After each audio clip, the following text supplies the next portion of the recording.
சிங்கம்புணரி அருகே கிராம கோவில் திருவிழாவை முன்னிட்டு நல்ல மழை பொழிந்து விவசாயம் செழிக்க நடைபெற்ற மஞ்சு விரட்டு ஏராளமானோர் ஆர்வத்துடன் பார்த்து ரசித்தனர். சிங்கம்புணரி அருகே கிராம கோவில் திருவிழாவை முன்னிட்டு நல்ல மழை பொழிந்து விவசாயம் செழிக்க நடைபெற்ற மஞ்சு விரட்டு ஏராளமானோர் ஆரவாரத்துடன் பார்த்து ரசித்தனர். சிவகங்கை மாவட்டம் சிங்கம்புணரி அருகே கொடுங்குன்றம் பட்டி கிராமத்தில் ஸ்ரீ பாலடி கருப்பர் கால பைரவர் கோவில் பாலாபிஷேக விழாவை முன்னிட்டு மாபெரும் மஞ்சு விரட்டு போட்டி நடைபெற்றது.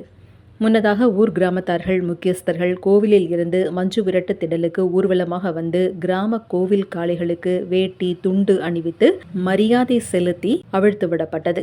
பின்னர் அதனைத் தொடர்ந்து மாவட்டத்தின் பல்வேறு பகுதிகளில் இருந்து கொண்டுவரப்பட்ட சுமார் 300க்கும் மேற்பட்ட காளைகள் திடலிலும் கண்மாய் மற்றும் வயல்வெளி பகுதிகளிலும் அவிழ்த்து விடப்பட்டன. மஞ்சு விரட்டு என்பதால் சுற்றுவட்டார பகுதிகளில் இருந்து ஆயிரக்கணக்கானோர் இதில் கலந்து கொண்டு ஓடிய காளைகளை அடக்க முற்பட்டனர்.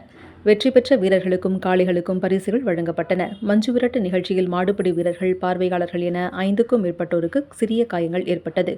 இவ்விழாவிற்கான ஏற்பாடுகளை கொடுங்குன்றம்பட்டி, செல்லியம்பட்டி கிராம பொதுமக்கள், இளைஞர்கள் ஆகியோர் ஏற்பாடு செய்திருந்தனர்.